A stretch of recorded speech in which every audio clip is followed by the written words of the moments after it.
ഇന്ന് ഞാനിവിടെ ചെയ്യാൻ പോകുന്നത് ചെമ്മീൻ പത്തിരിയാണ്. അതിന് നല്ലൊരു ടേസ്റ്റുള്ളൊരു വിഭവമാണിത്. അതിന് എന്തൊക്കെയാണ് സാധനങ്ങൾ വേണ്ടതെന്ന് നോക്കാം. അപ്പോൾ ഞാൻ എടുത്തിട്ടുള്ളത് ഒരു 1.5 കപ്പ് മട്ട അരിയാണ് എടുത്തിട്ടുള്ളത്.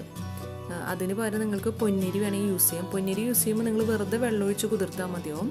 ഇത് നന്നായി ഒന്ന് അരി കഴുകിയിട്ട് ഇതിലേക്ക് ചൂടുവെള്ളം ഒഴിച്ചിട്ട് നല്ല തിളച്ച വെള്ളം ഒഴിച്ചിട്ടാണ് മിനിമം ഒരു 4 മണിക്കൂറെങ്കിലും വെക്കണം. അതിൽ കൂടുതൽ സമയം ഇരുന്നാൽ നന്നായിട്ട് അരി കുതിർന്നിട്ട് നന്നായി തരഞ്ഞ് കിട്ടും.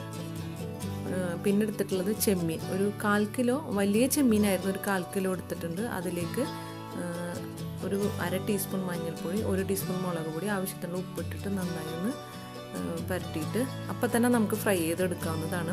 അപ്പോൾ ചെമ്മീൻ നല്ല വലിയ ചെമ്മീൻ ആയതുകൊണ്ട് തന്നെ ഞാൻ ഒരു ചെമ്മീൻ ഒരു 3 കട്ട് ചെയ്തിട്ടുണ്ട്, ചെറിയതാക്കി എടുത്തിട്ടുണ്ട്. അപ്പോൾ കുറച്ചധികം ഉണ്ട് എടുത്ത് വന്നപ്പോൾ, കട്ട് ചെയ്ത് വന്നപ്പോൾ ഇത് മസാല തേച്ചത് ഒന്ന് ഫ്രൈ ചെയ്തെടുക്കുന്നുണ്ട്. പാനിൽ വെളിച്ചെണ്ണയാണ് ഒഴിക്കുന്നത്. വെളിച്ചെണ്ണ ഒഴിച്ചിട്ട് നമുക്ക് ഈ ചെമ്മീനിട്ടൊന്ന് ഫ്രൈ ചെയ്തെടുക്കാം. നമ്മളിപ്പോൾ കുതിർക്കാൻ വെച്ചിട്ടുള്ള അരിയില്ലേ, മട്ട അരി, അത് ശരിക്കും നമ്മൾ വെള്ളം അധികം ഇല്ലാണ്ട് നല്ല തിക്കായിട്ട് അരച്ചെടുക്കുകയാണ് ചെയ്യുന്നത്. അപ്പോൾ അത് അങ്ങനെ അരച്ചെടുക്കാൻ മിക്സിയുടെ ജാറിലിട്ട് അങ്ങനെ അരച്ചെടുക്കാൻ ബുദ്ധിമുട്ടുള്ളവർക്ക് വേണമെങ്കിൽ പത്തിരിക്ക് പൊടി വാട്ടുന്ന പോലെ വാട്ടിയിട്ട് ഇപ്പോൾ നമ്മളതിൽ തേങ്ങയും പെരിഞ്ചീരകവും ഉള്ളിയും ചെറിയ ഉള്ളിയും ചേർക്കുന്നുണ്ട്. അതും ഒന്ന് അരച്ചിട്ട് അതിലേക്ക് മിക്സ് ചെയ്ത് കുഴച്ചെടുത്താൽ മതിയാവും. ചെമ്മീനൊക്കെ ഒരുവിധം ഫ്രൈ ആയി വന്നിട്ടുണ്ട്. നമുക്ക് പാനിൽ നിന്ന് മാറ്റാം. ഇത്ര ആയാൽ മതി, വല്ലാണ്ട് ഫ്രൈ ആയി പോകണ്ട. ഈ പാനിലേക്ക് തന്നെ നമുക്ക് 2 വലിയ പിടി തേങ്ങ ചിരകിയതും 1/4 ടീസ്പൂൺ മഞ്ഞൾപ്പൊടി, 3/4 ടീസ്പൂൺ മുളക് പൊടി ഇട്ടിട്ട് ഒന്ന് ഫ്രൈ ചെയ്തെടുക്കാം. അപ്പോൾ തേങ്ങ ഫ്രൈ ആയി വരണ്ട, ബ്രൗൺ കളറായിട്ട് ഫ്രൈ ആവണ്ട. ഈ മസാലയുടെയൊക്കെ ഒരു റോസ് സ്മെല്ല് പോകുന്ന വരെ ഒന്ന് വഴറ്റിയാൽ മതി. ഇതൊന്ന് ചതച്ചെടുക്കാൻ വേണ്ടിയിട്ടാണ്, ഇത് അരഞ്ഞു പോകണ്ട, ഒന്ന് ചതച്ചെടുക്കണ്ട. അപ്പോൾ ഇതിൻ്റെ റോസ് സ്മെല്ല് പോകുന്നേരം കുറച്ച് നേരം ഒന്ന് ഈ ചട്ടിയിലിട്ടിട്ടൊന്ന് വഴറ്റിയെടുക്കാം. അപ്പോൾ ഇതിൻ്റെ റോസ് സ്മെല്ലൊക്കെ ഒന്ന് പോട്ടെ. അതിനുശേഷം നമുക്കിതൊരു വേറെ പാത്രത്തിലേക്ക് മാറ്റാം. ചൂടാറിയതിന് ശേഷം മിക്സിയുടെ ജാറിലിട്ടിട്ട് നമുക്കിതൊന്ന് ചതച്ചെടുക്കാം. ആ പാനിൽ തന്നെ നമുക്ക് കുറച്ച് വെളിച്ചെണ്ണ ഒഴിച്ചു കൊടുക്കാം. പിന്നെ സവാള വഴറ്റാൻ മസാല ഉണ്ടാക്കാൻ വേണ്ടിയിട്ടാണ്. അതിന് 2 സവാള പൊടിയായി അരിഞ്ഞത്, 3 പച്ചമുളക്, കുറച്ച് വേപ്പിലയും കൂടി ഇട്ടിട്ട് ഒന്ന് വഴറ്റിയെടുക്കുന്നുണ്ട്. പിന്നെ കുറച്ച് ഉപ്പ് ചേർത്ത് കൊടുക്കാം. നമ്മൾ സവാള പെട്ടെന്ന് വഴന്ന് കിട്ടുകയും ചെയ്യും. പിന്നെ മസാലയ്ക്ക് ആവശ്യമുള്ള ഉപ്പും കൂടി ഒന്ന് അതിലേക്ക് ചേർത്ത് കൊടുക്കാം. ചെമ്മീനിൽ നമ്മൾ ഓൾറെഡി ഉപ്പിട്ടിട്ടുള്ളതാണ്. അപ്പോൾ മസാലയ്ക്ക് ആവശ്യമുള്ള ഉപ്പ് ഇതിലേക്ക് ചേർത്ത് കൊടുത്താൽ മതിയാവും. എന്നിട്ട് സവാള വഴറ്റിയെടുക്കാം. അതിലേക്ക് നമുക്ക് ഇഞ്ചി വെളുത്തുള്ളി പേസ്റ്റ് ചേർത്ത് കൊടുക്കണം. അപ്പോൾ 1 ടീസ്പൂൺ ജിഞ്ചർ ഗാർലിക് പേസ്റ്റാണ് ഞാൻ ചേർക്കുന്നത്. അതും കൂടി ഇട്ടിട്ട് അതിൻ്റെ റോസ് സ്മെല്ല് പോകുന്നതിനൊന്ന് വഴറ്റാം. അതിനുശേഷം നമുക്ക് മസാലകൾ ആഡ് ചെയ്യാം.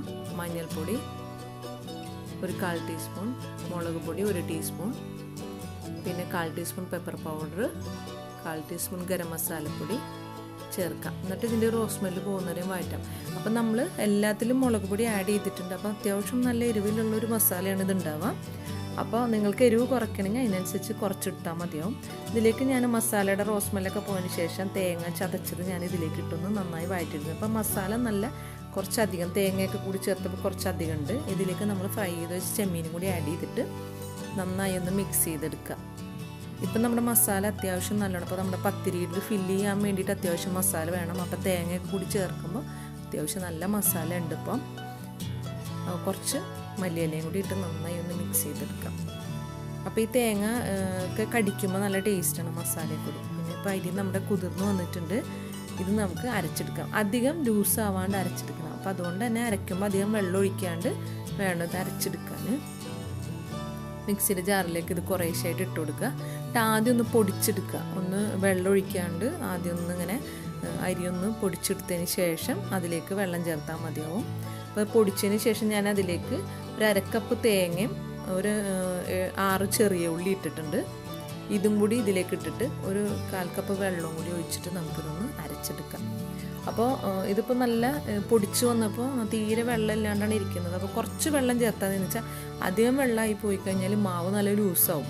പിന്നെ നമ്മൾ ഈ ലൂസായി കഴിഞ്ഞാൽ നമുക്കിത് പരത്തിയെടുക്കാനൊക്കെ ബുദ്ധിമുട്ടാവും. അപ്പോൾ അതുകൊണ്ട് വെള്ളം കുറേശ്ശെ ഒഴിച്ചിട്ട് വേണം ഇത് അരച്ചെടുക്കാൻ.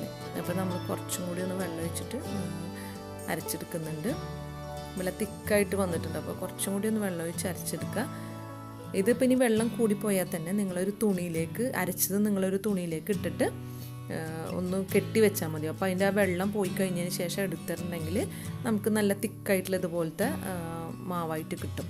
അപ്പം നല്ല വെള്ളമൊന്നും അധികം കൂടിയിട്ടൊന്നുമില്ല, പാകത്തിനുള്ളതായിട്ട് അരഞ്ഞു കിട്ടിയിട്ടുണ്ട്. അപ്പോൾ നമുക്ക് ബാക്കിയുള്ളതും കൂടി ഇതുപോലെ അരച്ചെടുക്കാം. അപ്പോൾ കുറേശ്ശെ ഇട്ടിട്ട് വേണത് അരച്ചെടുക്കാൻ.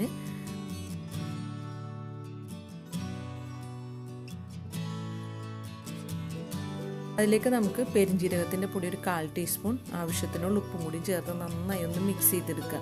അപ്പോൾ പെരിഞ്ജീരകത്തിന് നിങ്ങളുടെ അടുത്ത് ഇതുപോലെ പൊടി ഇല്ലെന്നുണ്ടെങ്കിൽ അരക്കുന്നതിൽ കൂടി പെരിഞ്ജീരകം ചേർത്താൽ മതി. ഒരു 1/4 ടീസ്പൂൺ പെരിഞ്ജീരകം ചേർത്താൽ മതിയാവും. എൻ്റെ അടുത്ത് പൊടി ഉള്ളതുകൊണ്ടാണ് ഞാൻ പിന്നെ അതിലേക്ക് പൊടി ചേർത്തത്. അപ്പോൾ എൻ്റെ അടുത്ത് വാഴയിലയില്ല, അപ്പോൾ അതുകൊണ്ട് ഫോയിൽ പേപ്പറാണ് ഉള്ളത്. അപ്പോൾ ഫോയിലിൽ കുറച്ച് വെളിച്ചെണ്ണ തടവിയിട്ട് ഇതുപോലെ നമുക്ക് 2 പത്തിരി പോലെ ഒന്ന് പരത്തിയെടുക്കാം. എന്നിട്ട് ഒരു പത്തിരിയുടെ മുകളിലായിട്ട് നമുക്ക് ഈ മസാല വെച്ച് കൊടുക്കാം. മസാല ഒന്ന് വെച്ചിട്ട് അതിൻ്റെ മുകളിലായിട്ട് മറ്റേ പരത്തി വെച്ച പത്തിരി, നല്ല കനം കുറഞ്ഞിട്ട് പത്തിരി പരത്തിയെടുക്കുക. എന്നിട്ട് മറ്റേ പത്തിരി എടുത്തിട്ട് അതിൻ്റെ മുകളിലായിട്ടൊന്ന് ഒട്ടിക്കാം. ഒന്ന് പ്രസ് ചെയ്ത് കൊടുക്കാം. ഇതേപോലെ മറ്റേത് വെച്ചിട്ട് നന്നായി ഒന്ന് അരികൊക്കെ ഒന്ന് പ്രസ് ചെയ്ത് കൊടുക്കാം. എന്നിട്ട് നമുക്ക് ഒന്ന് ആവി കയറ്റിയെടുക്കാം. അപ്പം ഞാൻ അടുപ്പത്ത് വെള്ളം തിളപ്പിക്കാൻ വെച്ചിട്ടുണ്ട്, ഓൾറെഡി വെച്ചിട്ടുണ്ട്. അത് വെള്ളം തിളച്ചിട്ടുണ്ട് അതിൻ്റെ മുകളിലായിട്ട്. അപ്പം ഞാൻ ചെറിയ പത്തിരി ആക്കിയത് എന്താണെന്ന് വെച്ചാൽ എൻ്റെ ചെറിയ സ്റ്റീമർ ചെറുതാണ്, അപ്പോൾ അതുകൊണ്ട് ഞാൻ ചെറുതായിട്ടാണ് ആക്കിയിട്ടുള്ളത്. അപ്പോൾ ഓരോരുത്തർക്ക് വലിപ്പത്തിൽ വലിപ്പം വരുത്തണമെങ്കിൽ വലിപ്പത്തിലാക്കാം കേട്ടോ. അപ്പോൾ ഞാൻ ചെറിയ പത്തിരി ആക്കിയിട്ടാണ് ഉണ്ടാക്കുന്നത്. നമുക്കിതൊന്ന് ആവിയേറ്റാൻ വയ്ക്കാം. ഒരു 10-15 മിനിറ്റൊക്കെ വെച്ചാൽ മതിയാവും. അതുപോലെ അടുത്തതുപോലെ ഞാനൊരു അടയുടെ ഷേപ്പിൽ ഒരു സൈഡിൽ മസാല വെച്ചിട്ട് മറ്റേ സൈഡൊന്ന് ഇങ്ങനെ ഒന്ന് പതുക്കൊന്ന് പ്രസ് ചെയ്തിട്ട് ഒട്ടിച്ചെടുക്കുകയാണ് ചെയ്യുന്നത്. അപ്പോൾ ഇതൊരു അടയുടെ ഷേപ്പിലാക്കി എടുത്തു. പിന്നെ അതുപോലെ ഇത് ഒരു പത്തിരിയുടെ ഷേപ്പിൽ തന്നെ ആക്കിയെടുത്തു. ഇതുപോലെ നമുക്ക് ചെമ്മീൻ പത്തിരി ഉണ്ടാക്കിയെടുക്കാം. നല്ല ടേസ്റ്റാണ്, ഈ മസാല നല്ല ടേസ്റ്റാണ്. അപ്പോൾ ഈ ഒരു മസാലയിൽ ഉണ്ടാക്കുകയാണെങ്കിൽ നമുക്കൊക്കെ ഈ എരിവൊക്കെ പാകമാണ്. അപ്പോൾ നിങ്ങൾക്ക് എരിവൊക്കെ കുറച്ച് ചേർക്കണം എന്നുണ്ടെങ്കിൽ കുറയ്ക്കാം. ഓരോരുത്തരുടെ ഇഷ്ടത്തിനനുസരിച്ച് കൂട്ടുകയും കുറയ്ക്കുകയും ചെയ്യാം. എല്ലാവരും ഒന്ന് ട്രൈ ചെയ്ത് നോക്കുക. Thank you.